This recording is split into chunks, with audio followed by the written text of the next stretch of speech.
Hello Sagittarius, Sun, Moon, Rising, and Venus signs. Kamusta po kayo? Sana po ay nasa mabuti kayong kalagayan. Welcome back po sa Star Tarot. Kung bago kayo rito, welcome din kayo. Thank you for your support. I truly appreciate it. God bless you all po, Sagittarius. Maraming salamat po sa lahat na nag-subscribe sa aking channel. Thank you. And if you haven't subscribed yet, please subscribe na po. Just so you know, everyday naman po ako may uploads. Thank you. So, first message po ninyo, self-care. Okay? Napaka-powerful ito na reminder para sa inyo. Kasi most likely, Sagittarius, sobrang sipag mo, sobrang ang dami mong inaasikaso, and to the extent na parang na-overlook nyo na yung sarili ninyo, yung personal needs ninyo, maaaring nakakalimutan nyo na to, tulad na lamang ng pag-aalaga sa inyong sarili, no? Because you maybe is prioritizing, diba? Yung trabaho mo, pina-prioritize mo ang pagtulong sa ibang tao or whatsoever. So now you're being reminded to do some kind of self-care because that's what you need right now. Siguro pagod na kayo. Okay? Kaya alagaan nyo naman ang inyong sarili. Okay? So now also is the time for you to take a risk, no, and fly na, kasi merong opportunity, no, maaaring the opportunity para kayo ay lumipad na mag-isa, no, fly solo ay nandito na, no. So maybe this is the time that you need to to grow, to evolve, no, to expand. Kaya maybe hindi mo na din ito papakawalan na opportunity na to. You are ready now to take a risk and you're going to fly high. So congrats to that. And your next message is with, no? Don't tolerate less than you deserve. Okay? Huwag ninyong hayaan, no, na isiksik sa inyo, ipilit sa inyo na kung sino man, kahit hindi naman yun ang deserve ninyo. Kung sa tingin ninyo, hindi yun ang para sa'yo, sa tingin mo, hindi yun dapat, no, na mangyari sa'yo, wag ninyong i-entertainin yon. Okay? Just take what you deserve. Just take what is you think, no, or feel na makakabuti para sa inyo. Kung meron ditong sitwasyon na alam mong makakasira lang sa iyo eventually, ay no, wag lang ninyong i-entertainin yan sa buhay ninyo. Okay? Maraming salamat din po sa mga nagsisend ng donation sa aking channel. Thank you. And sa mga hindi po nag-skip ng ads, maraming salamat din po for your generosity. At saka doon po sa mga nagko-comment, maraming salamat. At sa mga nagla-like and share, ayan, maraming salamat din po sa inyo for your support. So, message po ninyo dito sa deck na to, joy and delight. Ayan, open your heart to joy. Okay? Hindi necessarily na marami kayong trabaho, marami kayong inaasikaso, marami kayong ginagawa, hindi na kayo pwedeng maging masaya. 'Di ba? Kaya buksan ninyo yung puso ninyo, 'di ba? For joy, have fun, 'di ba? Experience naman ninyo yung pleasure, 'di ba? Because you also deserve it.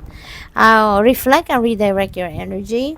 Okay? Kailangan din ninyo ngayon na magmuni-muni daw and then redirect ninyo yung energy ninyo into something positive. Kasi baka ang kaganapan ng iba sa inyo sa ngayon, Sagittarius, dahil sa sobrang pagod na, sa sobrang dami nyo ng inaasikaso, sa sobrang dami ninyong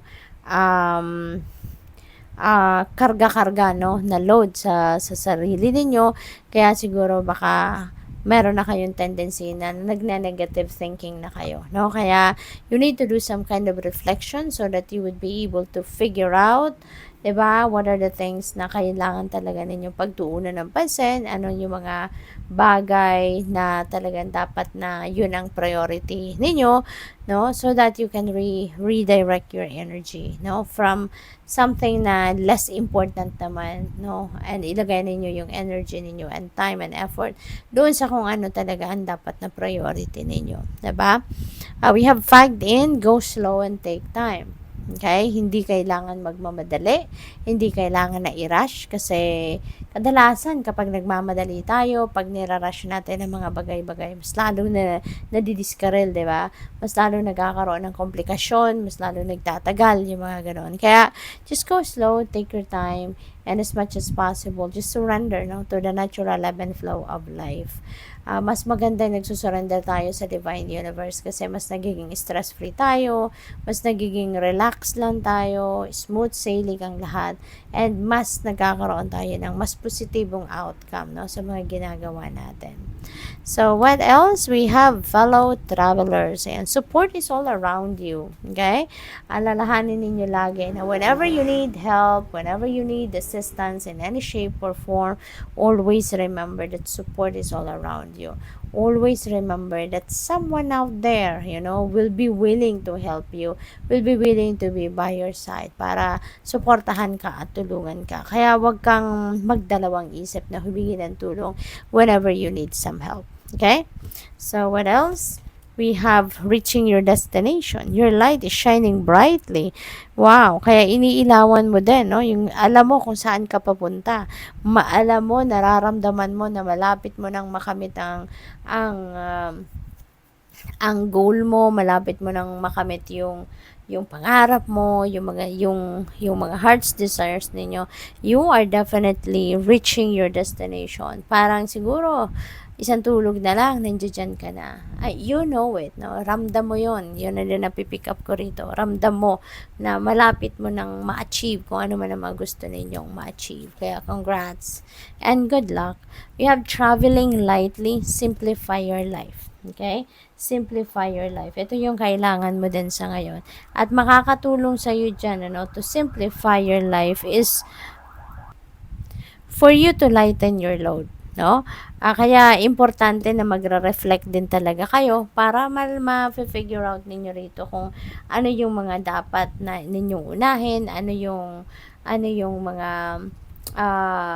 bagay, sitwasyon, or even tao na nandiyan sa buhay ninyo na kung ito ay kailangan nyo pa, kung ito'y nagpapabigat na lang sa buhay ninyo. Kasi kapag nakita ninyo na, hindi na naman pala ito napapakinabangan, then might as well let it go. Diba? Might as well release it out of your life para maging magaan na, no? Yung buhay ninyo. Kasi kung nagpapabigat na lang, nagpapahirap na lang ng iyong sitwasyon, then it definitely doesn't deserve a time and space, no, sa buhay ninyo anymore. Kaya importante na makakapag-reflect din kayo para you can evaluate, no, your entire situation. So, good luck. Thank you for watching. Love and light. Namaste.